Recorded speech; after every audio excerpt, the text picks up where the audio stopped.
Hello guys! Hello! This is for Pisces. Pisces, welcome dito sa aking channel, Kapalaran 888. Welcome guys. Ang reading na ito Pisces ay tungkol to sa New Moon. New Moon in Aries. Bali yung New Moon in Aries ay mangyayari siya ngayong April 17. Pero ngayon is April 15. So simula ngayong April 15 hanggang 17, kailangan natin na hanapin kung ano yung messages na pwedeng advice sa atin and the whole month kasi yung New Moon in New Moon in Aries ngayon ay sobrang napaka strong ng intensity na to. Okay?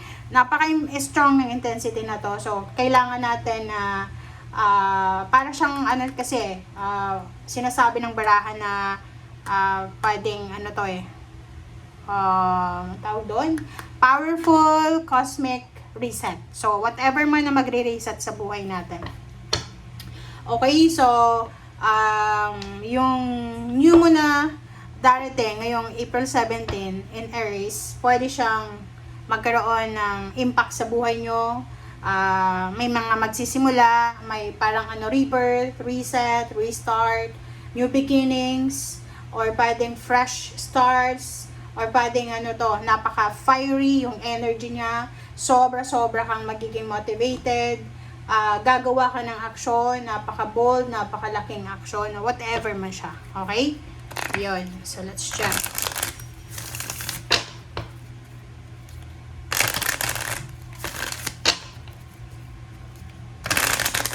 Okay, full moon, new moon. Bakit ba sinasabi ko new moon? Okay, new moon in Aries, para sa lahat ng Pisces. Okay, new moon in Aries. New moon in Aries. Okay, what's the first message? This is your moon energy card. Okay, Pisces. Okay, bring love into the situation. New moon in Aquarius. Okay, so yung first message sa'yo ay sinasabi ng barahan na kailangan na ibigay natin ang ating pagmamahal sa lahat ng sitwasyon. Kumbaga, lahat. Like for example, kahit sa pagluluto natin, kailangan na may with love in care. 'Di ba? Kasi may kasabihan tayo na pag masaya na nagluluto tayo, clear yung intention natin, hindi tayo galit, masarap yung kalalabasan. So parang ganito din. So whatever man, love your job, love your hobbies, love everything na meron ka sa ngayon. Okay? So, sinasabi ng bara sa'yo dito na kumbaga, ilagay natin ang puso natin sa lahat ng mga ginagawa natin or actions na gagawin natin simula ngayon. Okay? Okay, what's the important things na posibleng magsisimula sa'yo? Kasi this is reset, rebirth. Ano bang magsisimula sa'yo?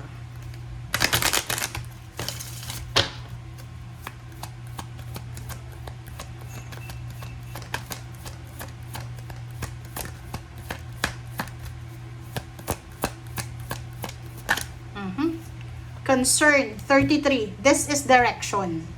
Okay. So, maganda to.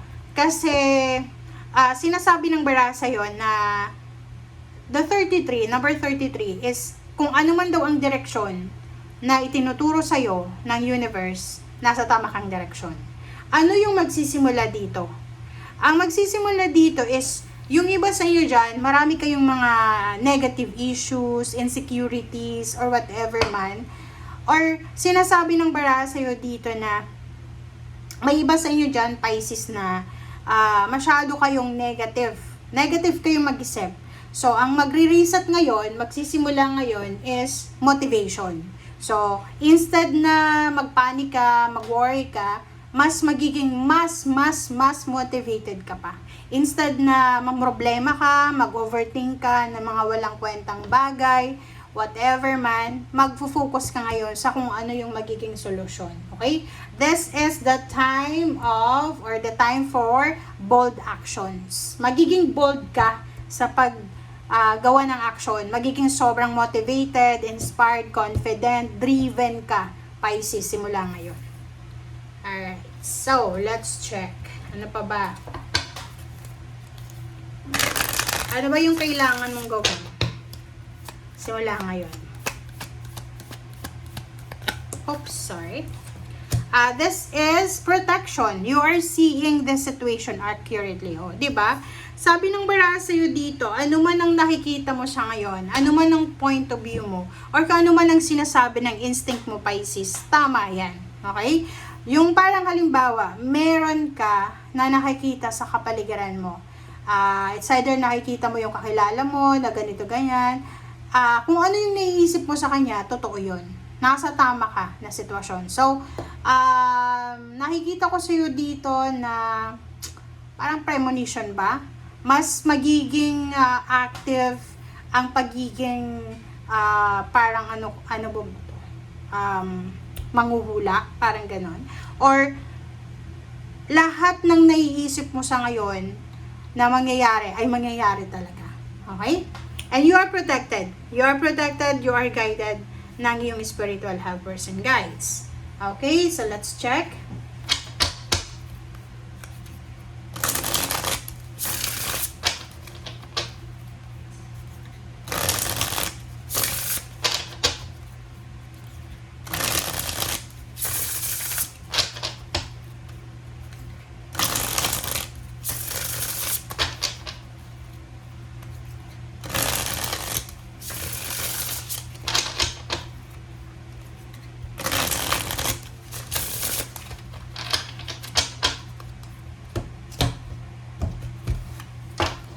Okay, Pisces.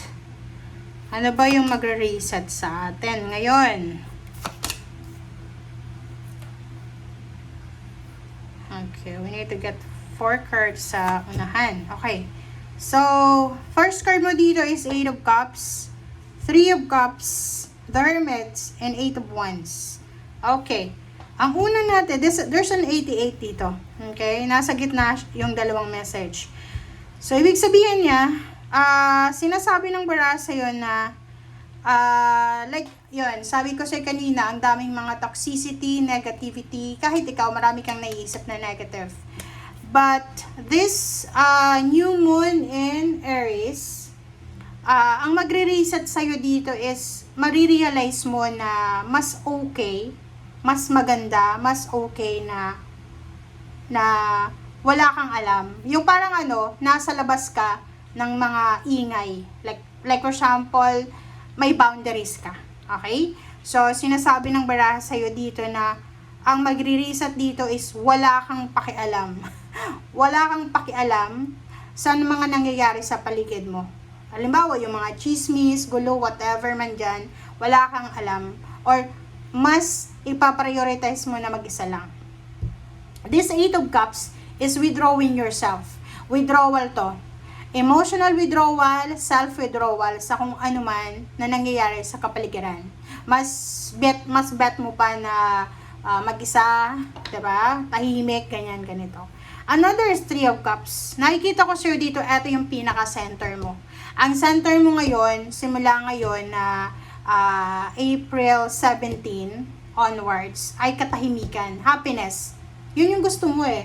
Ang gusto mo is maging masaya, authentic happiness. Yung masaya ka, like halimbawa, konti lang yung kaibigan, kapamilya, or konti lang yung mga support system mo, pero totoo sila. So, nakikita ko sa'yo dito na ito yung pinaka-priority mo. Priority mo ngayon is magsaya, kasama yung mga tao talagang nagmamahal sa'yo. Another is Hermit. Clarity, wisdom, awakening, enlightenment.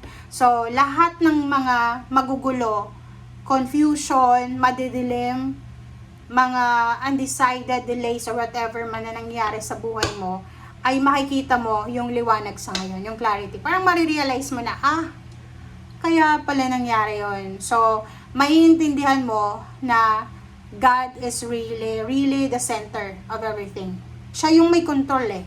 So, ngayon na new moon in Aries, marireset yung faith mo sa Panginoon. Yung parang masasabi mo na, dito sa mundong ibabaw, wala tayong may pagmamalaki.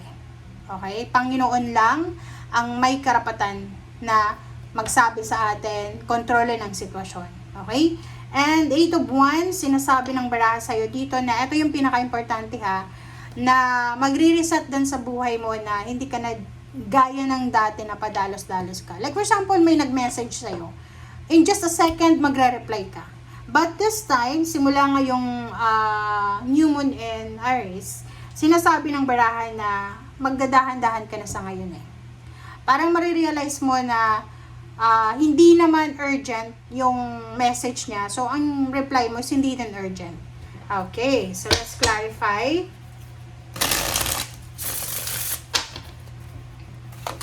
Okay, next is Five of Pentacles, King of Wands. Wow. Diba? So, kung makikita mo dyan, Pisces, etong Five of Pentacles is para sa Eight of Cups. So, yun. Siguro before, masyado kang active sa mga relatives and friends, sa mga nangyayari sa buhay nila. Like, nagtatanong ka, ano bang nangyari kay ganito? Sa pinsan mo, sa tiyuhin mo, tiyahin, whatever. But this time, nakikita ko sa'yo dito na mas priority mo yung trabaho, mas priority mo yung pinagkakakitaan mo, mas priority mo yung ginagawa mo sa ngayon.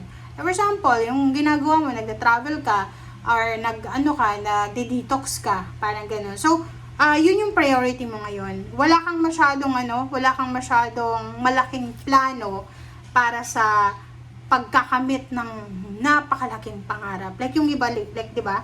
Yung iba, yung minamanifest nila is limpak-limpak na salapi. Ikaw, parang sinasabi mo dito na, my priority is not money. My priority is not fame, favor, whatever man. Ang priority mo is Hermit and Three of Cups. Happiness. Yung talagang emotional happiness kaysa, hindi yung fake happiness.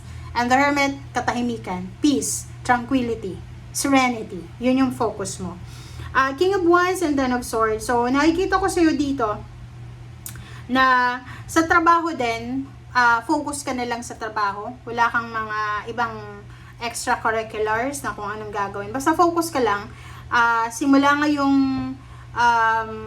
new moon na to, siguro kung dati tinatamad ka, inaanto ka sa trabaho mo, ngayon, mas lalo kang magiging present. Kung gagawa ka ng paraan para hindi antukin.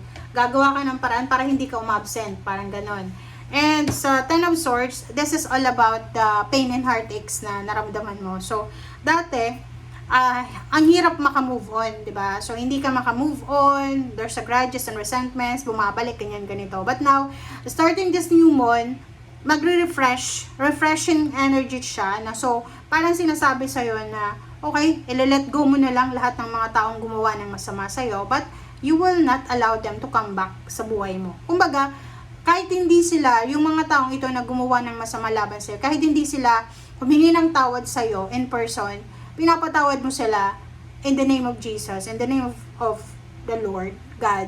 Kasi, yun yung tama. So, parang sinasabi mo dito sa Ten of Swords na to na, okay, so, magpo-focus na lang ako sa healing ko. So, you're letting go. Letting go of people, emotion, letting go of all the things na hindi na kailangan para sa future mo. And nakikita ko sa'yo dito na you're happy and contented sa ngayon.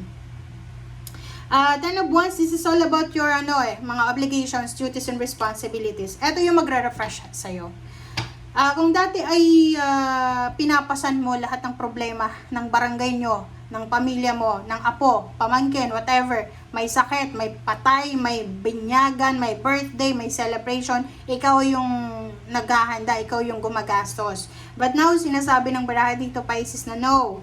Starting this April 15, sinasabi ng baraha sa'yo na hindi ka napapayag, okay?